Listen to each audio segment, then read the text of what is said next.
adding value to commercial real estate really mean? I'm sure you hear all the time, value add commercial real estate. We're adding value to commercial real estate. I'm going to dive into what that actually means and how it differs from adding value to homes or residential properties. That's the big two difference. You have houses and you have commercial. In commercial, I also include multifamily. You have commercial property and then you have residential property or houses. So what's the difference? In houses, when you're adding value to houses, if you're flipping houses, what you're doing is you're renovating the house so that the next buyer is going to be more attracted to it, more likely to put an offer on it, more likely to close it. It's very emotional. Okay. Commercial, on the other hand, it's an equation. It's very numbers driven. You have a cap rate, you have a net operating income. So the idea is by flipping a residential house, chances are you're going to have to renovate it, clean it up so that the next person's willing to pay more. For commercial, you could literally change nothing about the property, but its revenue and the profit will be worth more.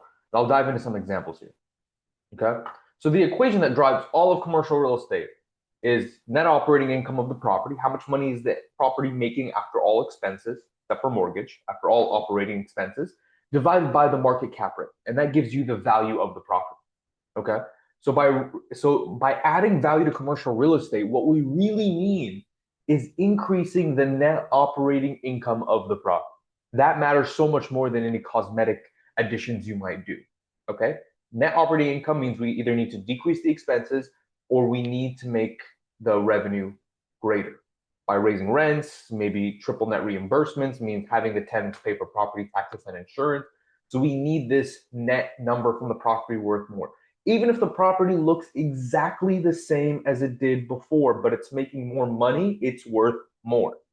Once I realized this, things kind of unlocked for me. Then I realized that I could, because I'm not a construction guy. I'm good at leasing. My background is leasing. I know how to lease real well, and I know how to find deals. So I'm out there looking for property where the rents are way lower than they should be.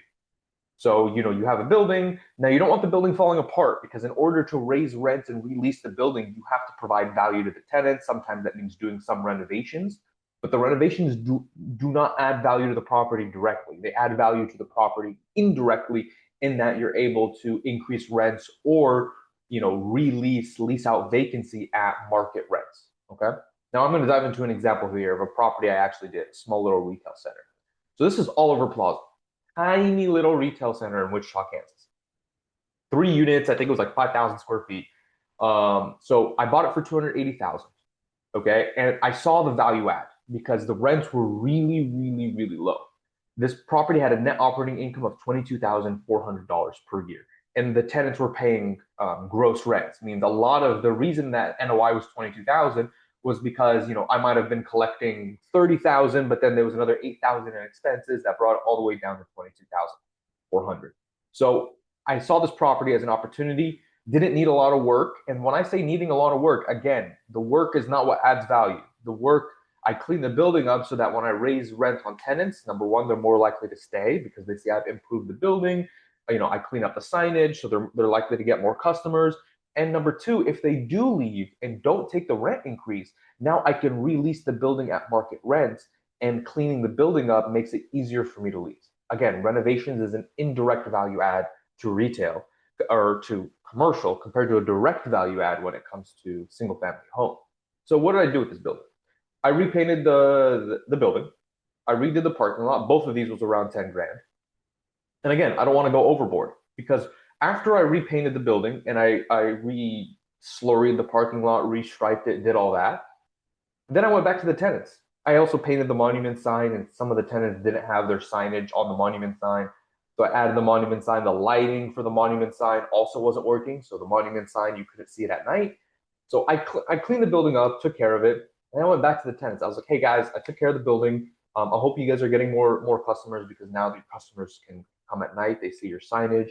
And I cleaned up the building. But you guys, your rents have been way too low for way too long. Sometimes I'll even show them surrounding buildings and how much they're charging. And my property taxes got reassessed when I bought this building. Insurance is high, and I bought this building as an investment. In order for me to make money, I need to be able to charge market rent on this property. And because I've invested in the property, it makes it a lot easier.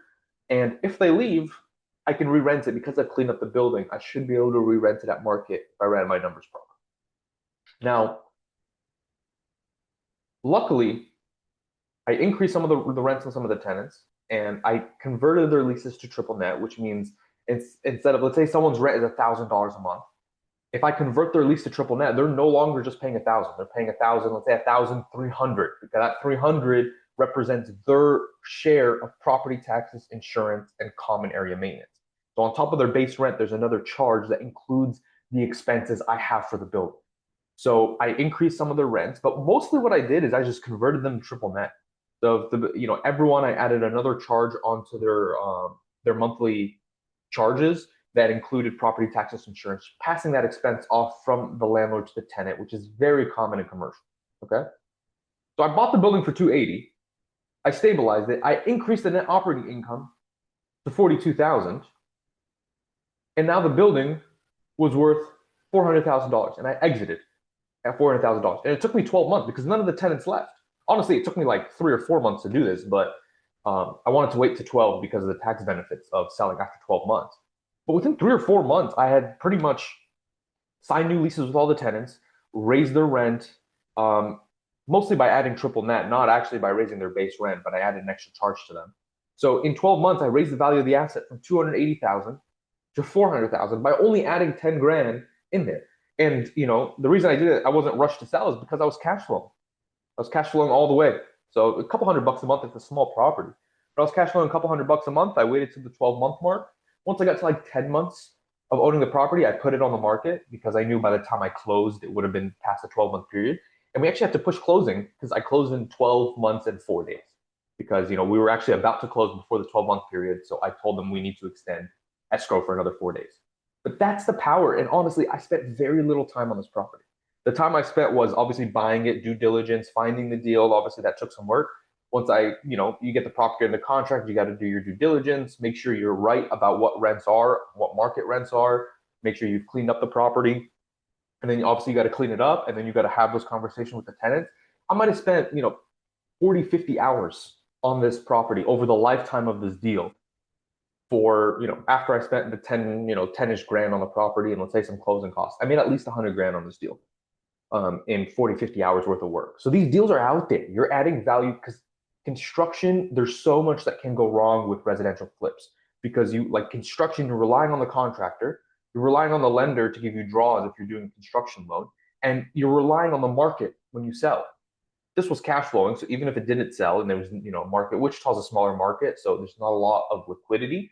So even if there wasn't a buyer, I could have just held this. It was cash flow. But somebody did come along and they wanted to buy the property. We actually had a couple offers, and we ended up selling at an 8 cap, exactly 12 months from purchase. So that's the idea, and it works across all asset classes. Works across any commercial. Works in multifamily, which is what the most common type of value add commercial property is. Multifamily apartments. Someone buys a multifamily building where the rents are really low, the building's really outdated, a bit more construction because in order to really raise rents, you got to clean it up. But people buy apartments, they clean them up, they update the kitchens, they update the flooring, then they raise rent on the tenants. Tenant either takes it or leaves, and then they can re-rent at the new market rent. Or if there's vacancy already, they clean up those vacant units. I started in apartments. It's a bit more work. That's why I moved over to other commercial assets, but it works with apartments. Works with retail, which is what I do it with now. It works with industrial. It works with mobile home parks. It works with any type of commercial asset that's valued by dividing the net operating income by the cap rate. You can go in, find strategic ways to increase the income or decrease the expenses, and now you have a property that's worth significantly more, and it may not be that much more work. So once this unlocked for me a couple years back, it was about 4 or 5 years ago, I realized I was still doing triplexes and quads that are still valued on comparables, not NOI. Once I realized this, I went full force. I was like, I could literally buy a building where the rents are low, raise the rents to market, and sometimes they're just bad landlords that own deals that maybe they like the tenants are paying, they don't want to ruffle feathers, they're scared to release. And again, my specialty is leasing. I'm not scared to release a space if the tenant can't afford the market rent.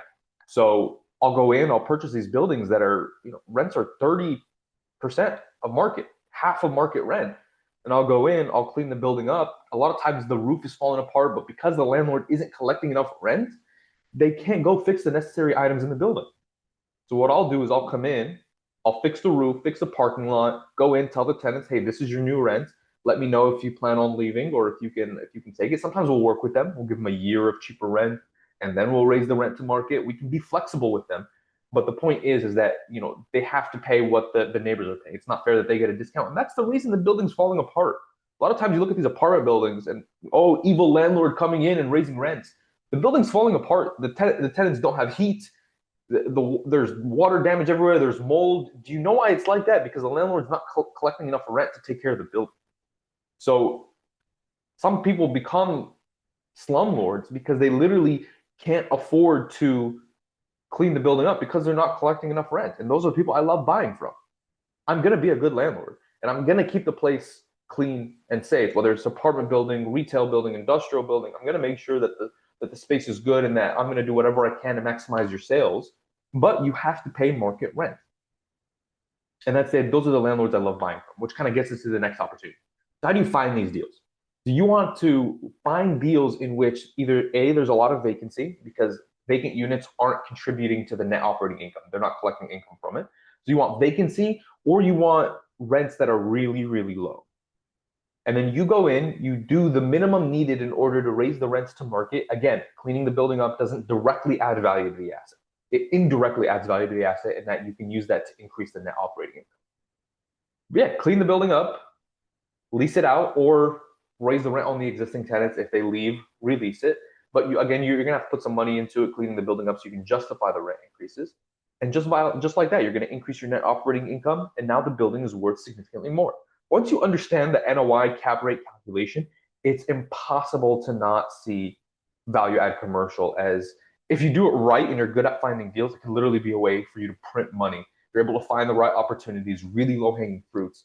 I can't tell you how many times I find shopping centers where someone's paying $1,200 a month, where the market rent is $2,500 a month.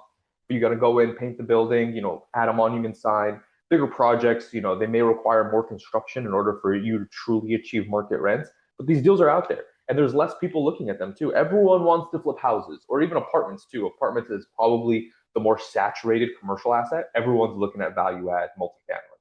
So that's why I've gravitated more towards retail and industrial because there's less opportunity. There's more opportunities, less people looking for opportunity. If you find an apartment building in like Houston where all the rents are half market rent and it's selling at an 8 cap of current rents, you're gonna have a million people bidding on it. But if you find a retail center that has the same economics, you're gonna have less people bidding on it. So I've been more attracted to that. But anyway, go out there. The opportunities are out there, and there's a lot of bad landlords that we can buy from, clean their buildings up, lease them out to market, and make a profit. Anyway, thanks for watching. If you guys want to keep the conversation going, you guys can shoot me a text, call, email me, or check us out on our website. If you want to share deals or talk more details about the deals I'm doing, you can join the school community. I have the link in the description below where we can actually deep dive and go over specific deals and problems that we're having with specific tenants and all that. Okay, hope you guys enjoyed the video. If you guys have any questions, feel free to drop them in the comments below. Like, subscribe as I grow my commercial real estate value add portfolio, and I will catch you guys on the next.